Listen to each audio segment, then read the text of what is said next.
All right is always the first word I say.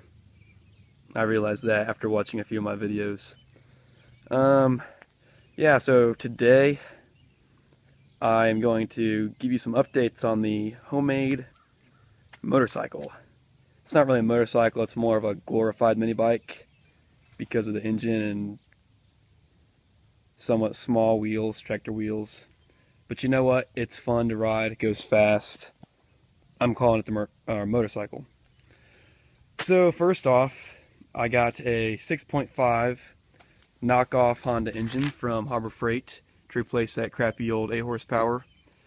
That 8 horsepower engine, if you watch my other video, had no idle. It was just straight full throttle all the time. Had to kill it. So I put my kill switch up here, had to kill it if I wanted to stop, kill it if I had to turn, kill it if I didn't want to die going 40 miles an hour nonstop all the time. Really sucked. It wasn't enjoyable to ride at all. So I spent $100, got this because I saw decent reviews on it, and so far it's worked just fine. Starts on the first pull, gets me going about 30 to 40 miles an hour. I'd say like a good comfortable 35 miles an hour, because I timed myself going a mile and it was about a minute and 45 to a minute and 50 seconds. So yeah, that's more than 30 miles an hour. I don't know. Whatever it is, I like it. It's not scary. Runs real smooth too. Yeah, new padded seats that are made from a burlap sack with a, check it out. Yeah, I'm proud of that. My saddlebag opening on the top right here, where I can store my gloves, sunglasses, quart of extra fuel, which brings up another point. Finally got rid of that crappy, dorky looking extra gas tank that was all jury rigged to the front with straps and rubber bands and whatnot. New black paint makes it not look like crap. I mean, a little bit less like crap. And I didn't go very hard on the paint. I just spray painted it on over dust and dirt and stuff. So I figured if I just hit a bump and all the paint falls off, I can put on a new coat, because it doesn't take that much paint to paint this bike. But since I had a can of gold paint laying around from my windmill project, I gave myself some numbers. 00, inspired by one of my friends. I don't know why, just, yeah. What else? What else? I don't know if I said this or not, but it's a 6.5 horsepower Honda. Or not Honda knockoff. What else? I think that's about it.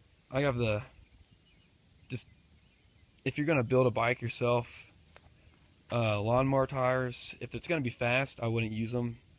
These right here, that one's supposed to be 12 psi and that one's supposed to be 14 psi, but I filled them both up to 17, because I hear that if you're going to go faster on a tire, you need to fill it up more.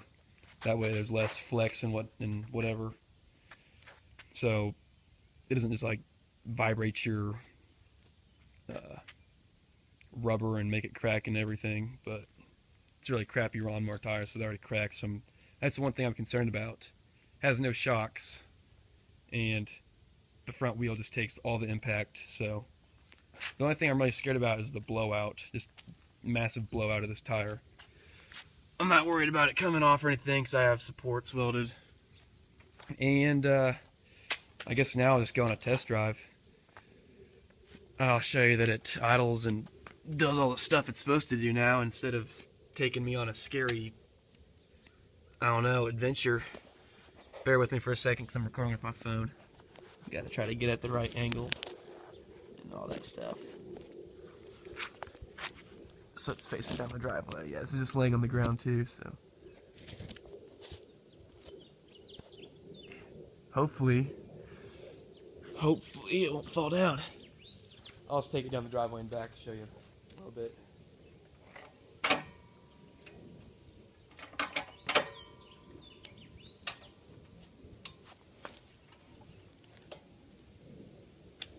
see if it starts in the first pull. Bet it will.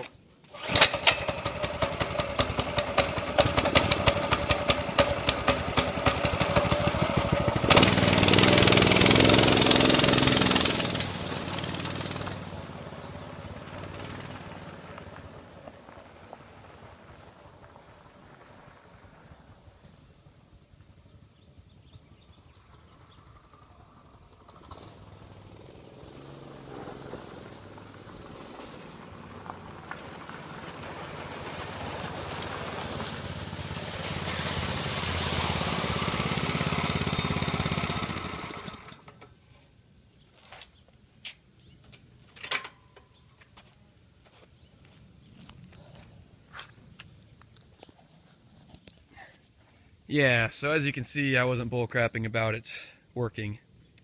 Just, yeah. But it working right anyway. I don't know, I'll just give you another quick overview of how I did all this stuff in case you don't want to watch my other video where I explain it. If you were at all interested in just the regular video, just shut it off right now, but because I'm going to go into some specifics. I don't know why. Yeah. Can't speak. Clutch, 10 tooth, sprocket, 60 tooth, number 40, 41 chain. So 6-to-1 ratio with a 15.5 outside diameter tire gets me 35 miles, 35 miles an hour. Idler pulleys, because that's not perfectly centered, so they kind of keep tension on the chain when, I don't know, I don't want to explain it. But yeah, 6-to-1 ratio with a 15.5 inch tire at max RPM, which is probably about 3,600, gets me about 35 miles a gallon, or 30, I don't know why I keep saying that, 35 miles an hour.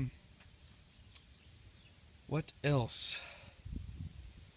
Make sure you're using actual axles, like from a lawnmower, because I used to just have a big bolt running through this front axle that thing rode on, and when I took it out, because I realized it was getting hot and like smoking, which was scary, only after like 3 miles. And I took it out, and the bolt was literally half worn away. It was a 3/4 inch bolt, half ground down, and there's tons of metal shavings and stuff, so I just stuck a real axle in there and put it on, greased it up like crazy. So, and I feel it now after I ride a lot. It doesn't get hot or anything. Important thing to note about just, I don't know, mini bikes, crap like that in general, anything with a centrifugal clutch, don't ride like slow and then stop, slow and then stop. Do make a lot of turns, do crap like that, because you'll burn your clutch up. It's best just to, I mean, you can do that stuff a little bit, but if you touch your clutch and it's like incredibly hot, like, I don't know, hotter than you can touch, then you've been too hard on it. If you're just riding it, the clutch locks in place, and just riding it in a straight line or whatever, max RPM, the clutch just locks in place and cools off. There's no friction about it, but just be aware of that so you don't burn your clutch up. What else? Do not do this like I did. Make sure you get some actual shocks instead of just a straight bar on bar. I don't know. Yeah, that's about it. I don't really know any more advice I could give you other than make some plans first before you build it, unlike I did up here. That bar right there that connects the handlebars should actually be about right here. That's why my bike is so long, and that's why I had those that gap right there that I had to fill in with plates to make it look slightly better. I was gonna make it street legal, but I needed dot-proof tires, dot-proof headlights and taillights with turn signals and real brakes, all sorts of mirrors, all sorts of crap that I didn't want to afford, or I could afford, but I didn't want to spend money on it, and I didn't want to completely like redo my bike. See, that sprocket is what I did, that rim. That rim does not take any DOT approved tires for sure, because they're lawnmower rims. So I mean, I have to do a lot more fabricating to even make that part street legal, and then it probably wouldn't pass a safety inspection, so I'd just be screwed after all that. Oh yeah, you have to have insurance on it and all that crap too. So if you're gonna build a bike from scratch to make it street legal, just go all out. You just know you're going to spend like $500 or $600 to do it, not $130 like I did on this, or actually probably about $150. Sprocket was $20, clutch was $20, engine was $110 with a coupon and a warranty. So everything else I got for free from just scrap. Thank you for watching, and I guess post links to your videos in the comments. Say what you want to say in the comments. I'm happy to hear good, bad, whatever. And see you next time.